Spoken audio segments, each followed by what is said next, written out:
I'm on a challenging quest to design an automatic farm for every single item in the game of Minecraft. So with the introduction of wildflowers and leaf litter, I need to make some new farms. Hello there, Ray here. First up, let's take a look at my automatic wildflower farm. It works because applying bone meal in a birch forest or old growth forest will now no longer generate dandelions or poppies, but instead will generate the new wildflowers. This can be further automated by having a dispenser pointing into a grass block, and then when it's powered, it will have a chance of producing the new flower. This is done in my automatic farm by coming down underneath of here and having a dispenser pointing straight upwards into this block of grass. Once bone meal is going to place in tall and short grass pretty far out, as well as that chance of getting the wildflower. And my farm automatically breaks down the blocks into item form so we can store them. This is done by using some flowing water as it can destroy flowers as well as grass. And this is all being controlled by a clock back here. It's a pretty simple clock. It's actually down here. It's just going in a little circle. And then that clock is not only giving power to the dispenser, but it's also coming through after a short delay, and it is powering these trapdoors. I also have a small pulse extender to keep the trapdoors open most of the time with the on and off switch right here. Now once the water goes through, it just barely has enough time to reach the far end of the farm, where it will eventually push all the items into the second water stream and collect them all with some hoppers and chests down below, with it producing slightly more flowers than wheat seeds, producing almost 10,000 wildflowers per hour while only using 1,500 bone meal in that time. And you can get unlimited amount of bone meal per hour by using my simple bone meal farm here. Each section here produces 300 excess bone meal per hour, and it's really easy to build up. And I have the block by block tutorial on how to build this farm in this video here. Just make sure to build it in a birch biome if you want the wildflowers, or you can build it in other biomes to get the other types of flowers. Alternatively, you can bone meal the flower itself directly, which will produce one extra flower. So with a simple setup like this, dispensing directly onto the flower and having some mud there, we can have the items being picked up directly from the hopper underneath and stored away. And this simple design also worked for the pink petals. But this is pretty expensive, as each flower costs 1 bone meal, where this farm over here can get you around 6.5 wildflowers by just using a single bone meal. Has the video deserved a like button yet? Now to get the new leaf litter item, we have to first actually get this from smelting down leaves, and each smelt will produce 1 leaf litter. But in order to get the leaves as well as the fuel to cook these, I first get the fuel by making some charcoal. I cook some logs down in a furnace into charcoal, but in order to get logs cooked, we also need some more fuel. And I get the initial fuel from actually repurposing azalea bushes as well as sticks, as these are actually flammable. So we're getting the leaves, the logs, as well as the fuel from this hopper line right here, and all of this is actually coming from a farm up above. This is my automatic azalea leaf farm, and it works by first the player planting in an azalea bush.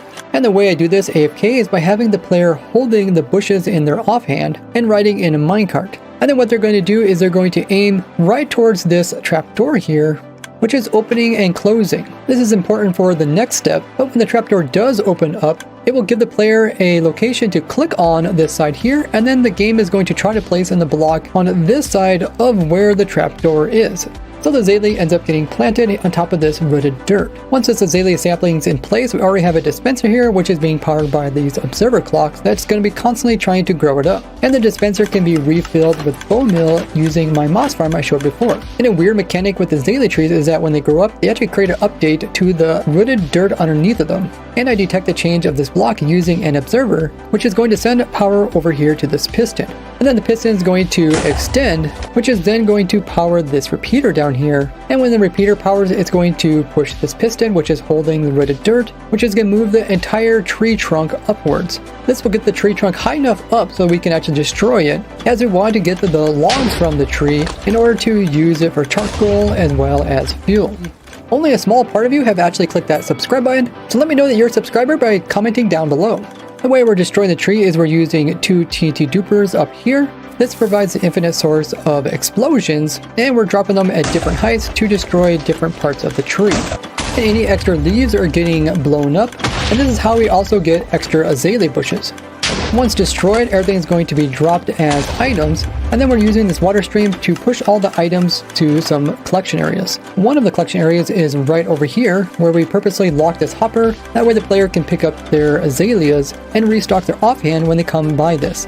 After they picked up what they need, then they're going to unlock this torch here and allow the items to get collected into the chest. And the player's cart going over top of this detector rail right here is also going to send a signal over and up to the TNT to let them know to drop TNT while the player is far away so they don't take any damage. That way we don't need to use any beacons or food in order to heal the player. So that's how we're getting the logs as well as the sticks and the azalea bushes. But the leaf litter also requires actual leaves, and you either get these by using shears on them or by using a silk touch hoe. In my farm, I have the player using a hoe. That's because these things have a large amount of durability, so you can use them for a very long time before having to repair them. In order for the player to break down blocks with the hoe, they're going to be having to left click. So they got the hoe in the main hand and they're left clicking on all the blocks that are in front of them, while at the same time they're also holding down right click in order to plant the azalea saplings when they get moved over here. And it is possible for your character to hold down right click and left click at the same time. But if you hold both at the same time, the game's only going to do one of the actions each time. So no, sometimes it'll try to break the block, sometimes it'll try to place in a block, but whatever the game decides to do, it'll constantly do it. Like right now, it's not placing in the azalea, but deciding to break the block behind it. But we can change what order it's going to do stuff by making the character point away from any blocks. The next time you point towards a block, the game will have to decide if you're holding down right click or left click, as when you're holding down both, the game will only try to place something down every 4 game ticks, or it'll try to only break something every 4 game ticks. And this is why I have a trapdoor here that's flipping back and forth. That way, just in case the player comes into it and it's trying to break the trapdoor, it will flip down and it'll no longer be able to break it. Then it'll open up again, giving a chance for the player to place in the sapling. And this can be done using a telescope to aim just beyond this observer, so there's air in the background, but the trapdoor will pop up every once in a while. And you can even hold both these buttons while being AFK by pressing down right click then left click, and then when both buttons are pressed down, pressing F3 plus T. When this pops up, release both buttons, and now your player will automatically be holding down right click as well as left click, and you can actually tab over to a different window and do other things on your computer while your players run the automatic farm. This video is brought to you by my monthly supporters. There's a few different ways you can join and it all helps me out. Otherwise, you can help me out for free just by sharing this video with your favorite Minecrafter. The player is aligned very precisely in order so that they can plant the azalea sapling, and after placing in the sapling and it grows up, the player is then moved across all these rails which are waterlogged, so they're moving really slowly. Plus, with Aqua Affinity, they can mine at the same speed despite being underneath the water, and they have a really nice hoe so they can easily instant mine all of the leaves in front of them. And you can even repair your hoe right here at the farm just by pulling out the items that come out of the furnaces rather than the hopper pulling them out, as this will give you all the XPs from these items as well as all the previous items that were smelted. Then you can see the player works really well at removing all the leaves that are in front of them while stair-stepping closer and closer to the tree in order to collect the lower ones, as well as break the most amount of leaves possible by aiming mostly forward. Now, since we need any type of leaf in order to make the leaf litter, using an azalea tree is one of the best just because it produces a lot of leaf blocks only from a single sapling. And it's also better than using like a birch tree because we don't need to detect the actual tree growing, which takes up a lot of room compared to the azalea tree, which will create updates so we can have more room to have water to collect all the items, which keeps the design overall really simple. And you can build this farm by using the world download or the schematic linked below. So using all these systems together, I was able to actually make an automatic leaf litter farm in Minecraft. Now see how I designed an automatic farm for every single item in the game in Minecraft with this playlist here. And I will see you guys in the next video. Bye bye!